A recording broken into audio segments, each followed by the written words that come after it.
दो गांव दो शहर की बहू का करवा चौथ व्रत कथा। अरे भगवान, चाय बन गई हो तो ले आओ। हजी लावत हैं, तनिक ठहरो। ही लो रूपा, हम चूल्हा लीप दिए हैं, जल्दी से चूल्हे पर चाय चढ़ा दो। रूपा जल्दी से चाय और रोटी सेक कर ले आती है। ये लो जी, गरम चाय के साथ रोटी खा लो। अरे रूपा, इतने सवेरे सवेरे भूख नहीं लगी। अरे दुईठो रोटी खाए माँ, कछु नहीं, रात की रोटी बची हुई थी, हम सेक दिए। तनिक खाई के तो देखो, भैंस के दूध का घी से सेक कर लाए हैं। ठीक है, लाओ दो। थोड़ी देर में मोहन और सोहन खेत चले जाते हैं और चंदा रूपा खाना बनाने लगती हैं। तभी चंदा कहती है, अम्मा जी, अब हमारे दोनों देवर गबरू जवान हो गए हैं, इनका भी ब्याह कर दीजिए। घर में देवरानी आ जाएगी तो हमको भी तनिक छुट्टी मिल जाएगी। ठीक है बहू, मैं पंडित जी से कहती हूँ तुम्हारे देवर के लिए रिश्ता ढूंढने को। ये सुनकर आदित्य संदीप से कहता है, संदीप, हमें माँ को जाकर रिया और काव्या के बारे में बता देना चाहिए, वरना ये हमारी भी जिंदगी सोहन मोहन भैया के जैसे बर्बाद कर देंगी। हाँ भाई, और वैसे भी ऐसी गवारों को झेलना मेरे बस की नहीं। फिर दोनों अपनी माँ के पास आकर अपना फैसला सुनाते हैं। माँ, आपको हमारे लिए रिश्ता देखने की कोई जरूरत नहीं, हमने आपकी बहू ढूंढ ली है। अपने बेटों की खुशी के लिए सीता उनकी शादी शहर की काव्या और रिया से करके उन्हें बहू बना कर ले आती है। रूपा बहू, चंदा बहू, चलो अपनी देवरानी का स्वागत करो। अरे चंदा, जल्दी से टोकरी तो ले आओ। दोनों दरवाजे से अंदर तक 5 टोकरियां रख देती हैं। तभी रिया कहती है, आप दोनों ये टोकरी क्यों बिछा रही हैं? दरवाजे पर बैठकर सब्जी बेचने वाली हैं क्या? जल्दी से हमारा गृह प्रवेश कर दीजिए, वी आर टायर्ड। अक्का बोली, टायर? अबाक जी, दिस इज नॉट टायर देवरानी जी, इट इज बांस की टोकरी। शुद्ध भोजपुरी में इका छैटी कहत हैं। इमा गोरवा रख के अंदर आ जाओ। व्हाट नॉनसेंस, आप दोनों का दिमाग तो खराब नहीं हो गया? ये भी कोई गृह प्रवेश है? देवरानी जी, गांव माँ गृह प्रवेश तो ऐसे ही होता है। रिया और काव्या घमंड से गृह प्रवेश करती हैं और फिर आंगन में ही उनकी मुंह दिखाई भी होती है। अगले दिन चंदा कहती है, आइए देवरानी जी, आज आप दोनों की पहली रसोई है, कछु अच्छा सा बना दीजिए। बट किचन कहाँ है? यही तो है रसोई। What do you mean? क्या हम दोनों को इस मिट्टी के चूल्हे पर खाना बनाना है?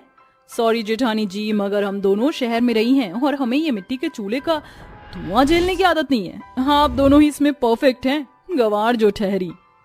शहर से होने के चलते रिया घमंड में गांव की दोनों बहुओं को नीचा दिखाती है। इसी तरह से समय बीतता है और करवा चौथ आ जाता है। तभी सीता अपनी दोनों शहरी और गांव की बहुओं के लिए बाजार से साड़ी खरीद कर लाती है। रूपा बहू, चंदा बहू, रिया बहू, काव्या बहू, जल्दी से यहाँ आओ। हम सासू माँ को भी चैन नहीं है। जी माँ जी, बुलाया? चंदा बहू, रूपा बहू, ये तुम दोनों के लिए, और ये साड़ी तुम दोनों के लिए, रिया बहू, काव्या बहू। शादी के बाद ये तुम दोनों का पहला करवा चौथ है, इसलिए मैं तुम दोनों के लिए खास ये भारी साड़ी लाई हूँ, ये तुम पर बढ़िया लगेगी। सास की दी हुई साड़ी को देखकर काव्या मुंह बनाकर कहती है, ओफो सासू माँ, हमारे लिए साड़ियाँ खरीदने से पहले एक बार हमसे पूछ तो लो। पर देवरानी जी, इस साड़ी में तुम बहुत सुंदर लगोगी। मैंने आपसे पूछा क्या? नहीं ना? अरे जेठानी जी, मुझे आपकी तरह गंवार थोड़ी ना लगना है। मैं तो ये बिहारियों वाली साड़ी बिल्कुल भी नहीं पहनने वाली।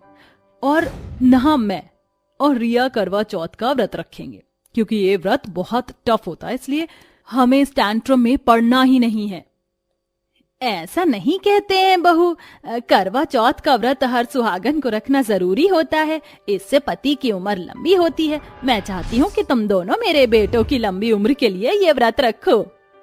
अपनी सास के समझाने पर दोनों व्रत रखने के लिए तैयार हो जाती हैं और दोनों अपने मन पसंद से महंगी साड़ियाँ, गहने, मेकअप सब कुछ खरीदती हैं। साथ ही शहर की महंगी ब्यूटी पार्लर वाली और मेहंदी वाली को भी बुक कर लेती हैं। हाँ मोनिका। अरे देवरानी जी, ये परकटी कौन है? देखो तो लागत है सारा लिपस्टिक हुआ एक बेर में ही थूथन पर लीप पोत ली है। मोनिका, मेरे हाथों पर ऐसी मेहंदी लगाना जो भरी हुई हो और क्लासी भी, पहले पैरों पर लगा दो। Okay darling. मेहंदी वाली दोनों को हाथ पैरों पर भरी मेहंदी लगाती है। तभी काव्या नखरे करते हुए कहती है, उफ, मेरी तो कमर अकड़ गई है। ये करवा चौथ में बड़ा ही झंझट है। मेहंदी लगाओ, भूखे प्यासे रहो। लो डार्लिंग, लग गई मेहंदी। सासू माँ, मोनिका को मेहंदी के पैसे दे दीजिए। कितने पैसे देने हैं बहू? सिर्फ 10,000। हैं? 10,000? हमें तो पहले ही परकटी ठगेरू लग रही थी। अरे कौनो एशियन पेंट थोड़ी है जो सालों साल चलेगा। हाँ, इससे बढ़िया तो हमसे कहती हम पत्तों की मेहंदी पीस कर मुट्ठी भर छाप देते। इस पर दोनों शहरी बहुएं गांव की बहुओं को गुस्से से घूरने लगती हैं और रिया दांत पीस कर कहती है, दिखा दीना गवारपंती, ये शहर की मेहंदी वाली है, समझी ना। सीता मेहंदी वाली को पैसे दे देती है। फिर दोनों गांव की बहुएं सरगी का खाना बनाने में अपनी सास का हाथ बटाती हैं। इसके बाद सीता सरगी की थाली तैयार करके अपनी चारों बहुओं को देती है। अगले दिन चारों बहुएं भूखी प्यासी रहकर व्रत रखती हैं। ऐसे में भी रूपा और चंदा अपने पति और ससुर के लिए आंगन में कड़ी धूप भरी गर्मी में खाना बनाती हैं और शाम को व्रत कथा के लिए पूरे आंगन को गोबर और मिट्टी से लीपती हैं। वहीं दोनों शहरी बहुएं नखरे करती हुई अपने पतियों से पैर दबवाती हैं। संदीप, थोड़ा अच्छे से दबाओ। काव्या, पिछले 2 घंटे से मैं तुम्हारे पैर दबा रहा हूँ। अब मैं थक गया हूँ। अच्छा जी, वैसे तो तुम बड़ी लंबी लंबी फेंकते हो, और जरा सा बीवी ने पैर दबाने के लिए क्या बोल दिया, तुम थक गए। मैंने भी तुम्हारी लंबी उम्र के लिए करवा चौथ का व्रत रखा है। सुबह से भूखी हूँ। आदि, रुक क्यों गए? सर दबाओ ना। दबा तो रहा हूं रिया बेबी, क्या मुसीबत है। और करा दी बेटा शहर की लड़की से शादी, साली जिंदगी झंड हो गई है। ये तुम क्या बड़बड़ा रहे हो? कुछ भी तो नहीं। फिर शाम को रिया और काव्या ब्यूटी पार्लर से मेकअप करवा कर आती हैं।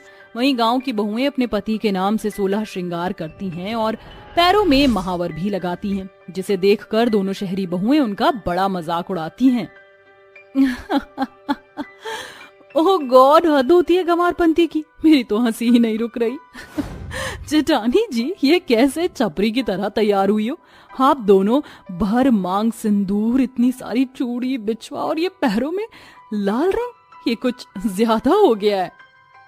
देवरानी जी, वो कहा है ना, करवा चौथ के व्रत कथा में हम सुने हैं कि सुहागन औरत की मांग में जितनी लंबी सिंदूर लगाती उतनी ही पति की उम्र लंबी होता है, और 16 श्रृंगार में महावर भी होता है। मगर आप दोनों को नहीं पता होगा, शहर की जो ठहरी। चंदा की बातें दोनों शहरी घमंडी बहुओं को चुप करा देती हैं। इतने में पंडिताइन आ जाती हैं और व्रत कथा शुरू होती है। करवा चौथ शिव पार्वती और गणेश समेत करवा की कहानी है, जो अपने पति के प्राण यमराज से लौटा ले आई थीं। उफ यार, मैं तो कथा सुनकर पक गई।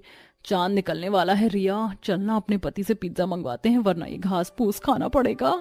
इसी के साथ काव्या और रिया कथा के बीच से उठ जाती हैं। कहाँ जा रही हो बहू? इस तरह करवा चौथ की कथा बीच से उठना अपशगुन होता है। ओह प्लीज, हम गंवार नहीं है और ना ही ये सब मानते हैं। चल रिया। दोनों अपने पतियों को पिज्जा लाने के लिए भेज देती हैं। इतने में चांद निकल आता है। चंदा और रूपा चंद्रमा को अर्घ देकर करवा चौथ का व्रत तोड़ती है। तभी गांव का एक व्यक्ति उन्हें एक्सीडेंट होने की खबर देता है। ये सुनकर काव्या और रिया की आंखों में आंसू भर आते हैं और सभी अस्पताल आते हैं। डॉक्टर साहब, हमारे पति कैसे हैं? देखिए, हालात बहुत गंभीर हैं, खून काफी बह गया है, उनका बचना मुश्किल है। कितना कहा था पंडिताइन ने कि कथा के बीच से मत उठो। आज तुम दोनों की वजह से मेरा बेटा मौत के मुंह में पड़ा है। नहीं, हमारे पतियों को कुछ नहीं होगा। आज हमारा करवा चौथ का व्रत है, हमारा सुहाग मिट नहीं सकता। दोनों बिलख बिलख कर रोते हुए चौथ माता से माफी मांग कर विनती करती हैं। थोड़ी देर बाद, डॉक्टर साहब, अब हमारे पति कैसे हैं? उनकी जान बच गई है, अब वो खतरे से बाहर हैं। दोनों आंखों में आंसू लिए अंदर जाकर अपने पतियों के गले से लग जाती हैं। अरे तुम दोनों रो मत, देखो हम ठीक हैं। अब जल्दी से इन दोनों को पानी पिला दीजिए, कल से करवा चौथ का व्रत रखा है, भूखी हैं। दोनों के पति उन्हें पानी पिलाकर व्रत खुलवाते हैं। जेठानी जी, हमें माफ कर दीजिए। हमने शहर से होने के चलते न सिर्फ करवा चौथ की मान्यता का अपमान किया था, बल्कि आपका भी मजाक उड़ाया था। कौनो बात नहीं, तुम दोनों को अपनी गलती का एहसास है, यह काफी है। इसी के साथ सभी खुशी खुशी रहने लगते हैं। विक्रम, विराट बेटा, मैं बूढ़ी हो चुकी हूँ, अब मुझसे घर का काम खुद से नहीं होता। तुम दोनों इतने बड़े हो गए हो कि मेरे लिए बहू ला सकते हो। इसलिए कल ही पंडित जी से कहकर तुम्हारे लिए लड़की देखूंगी और अगले महीने तक शादी। ठीक है माँ, आप जो बोलो मैं तो वही कर दूंगा। पर माँ, मुझे ये मंजूर नहीं है। मेरे लिए आप लड़की मत देखना। क्यों बेटा, ऐसा क्या हो गया? क्या तू शादी नहीं करेगा? माँ, मैं शादी करूंगा, लेकिन 1 साल से मैं एक लड़की को पसंद करता हूँ और मैं शादी उसी से ही करूंगा, और वो अमीर घर से भी है। मतलब विराट, तू प्रेम विवाह करेगा? उस लड़की का क्या खानदान है, क्या गोत्र है, और हमारे से वो लड़की नहीं मिल पाई तो? हाँ भैया, मुझे कुछ नहीं पता, मैं बस उसी से शादी करूंगा। अच्छा ठीक है, बड़े भाई के लिए लड़की देख लेती हूँ, फिर एक साथ शादी कर दूंगी अगले महीने। जी माँ। सुमित्रा का बड़ा बेटा ज्यादा पढ़ा लिखा नहीं था। उसी हिसाब से सुमित्रा को गांव की अनुप्रिया नाम की लड़की विक्रम के लिए मिलती है, और सुमित्रा को भी अपने बेटे के लिए सीधी संस्कारी गांव की लड़की चाहिए थी। कुछ दिन बाद ही सुमित्रा अपने दोनों बेटे विक्रम और विराट की शादी अनुप्रिया और नताशा से कर देती है। फिर सुमित्रा की दोनों बहू गृह प्रवेश करके अंदर आती हैं। आज मैं बहुत खुश हूँ कि मेरे दोनों बेटों की शादी हो गई और मेरी दोनों बहुएं आ गई। अब मुझे किसी बात की चिंता नहीं है। तुम दोनों मेरे बेटों का बहुत ख्याल रखोगे ना? जी माँ जी। अरे, आपने मेरा लहंगा देखा? कितना ब्यूटीफुल है। पता है, खास मनीष मल्होत्रा की कलेक्शन से ऑर्डर किया है। और ये मेरी जेठानी, देखो तो कैसी लग रही है। इन्होंने तो लहंगा भी नहीं पहना, लाल साड़ी में ही शादी कर ली। हाँ, वो क्या है ना देवरानी जी, लहंगा बहुत भारी हो जाता है और मेरा इतना खास मन नहीं था, इसलिए लाल साड़ी में ही शादी कर ली। ओह, मुझे लगा गरीब हो इसीलिए इतना महंगा लहंगा अफोर्ड नहीं कर पाई और 1000 रुपए की साड़ी पहनकर शादी कर ली। खैर, जो भी हो, मुझे तो दोनों बहुत प्यारी लग रही हो। अंदर चलो, रस्म भी करनी है। माँ, मैं बहुत थक गया हूँ, तो जल्दी करना। हाँ माँ। फिर सुमित्रा अपने दोनों बहू बेटों के साथ शादी की अंगूठी ढूंढने की रस्म करती है। फिर सब अपने कमरे में चले जाते हैं। वक्त बीतता है। दोनों बहू शुरुआत में अपने ससुराल को बहुत अच्छे से संभाल लेती हैं। फिर नताशा धीरे धीरे नखरे दिखाने शुरू करती है और घर का कोई काम नहीं करती थी। वहीं भोली भाली जेठानी के ऊपर कभी खाना बनाना तो कभी घर की सफाई जैसे वो काम छोड़ दिया करती थी। जहां एक तरफ अनुप्रिया सीधी सिंपल रहती थी तो Natasha modern blouse sari makeup में रहती थी। ऐसे ही एक दिन सुमित्रा कहती है, हाँ तो बहू, मैं कह रही थी 2 दिन बाद तुम्हारे पहले करवा चौथ का व्रत है, तो तुम दोनों आज ही अपनी पूजा का और पहनने ओढ़ने का सामान खरीद लो।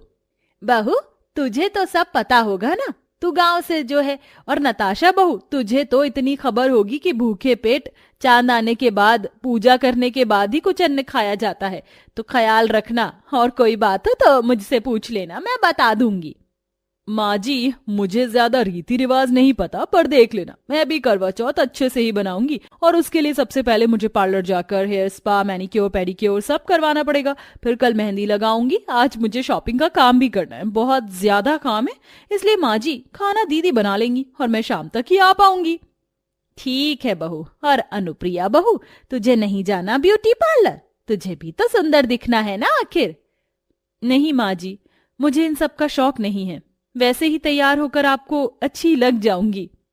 अच्छी बात है, वैसे भी मुझसे ज्यादा ना सुंदर दिख पाएगी, और तुम गांव की गवार के पास कोई टैलेंट तो है नहीं। तैयारी तो मैं ही करूंगी करवा चौथ पर अच्छे से। फिर दोनों बहू करवा चौथ की शॉपिंग करने के लिए अलग अलग निकल जाती हैं। जहां नताशा 25,000 की साड़ी लेकर आती है, फिर पार्लर जाकर अपना ब्यूटी ट्रीटमेंट करवाती है। वहीं अनुप्रिया सिंपल साड़ी और 16 श्रृंगार का सामान खरीद लेती है। फिर एक गरीब औरत से कहती है, अम्मा जी, ये करवा और छलनी कैसे दी है? ये चीज आपको 150 रुपए की पड़ेगी।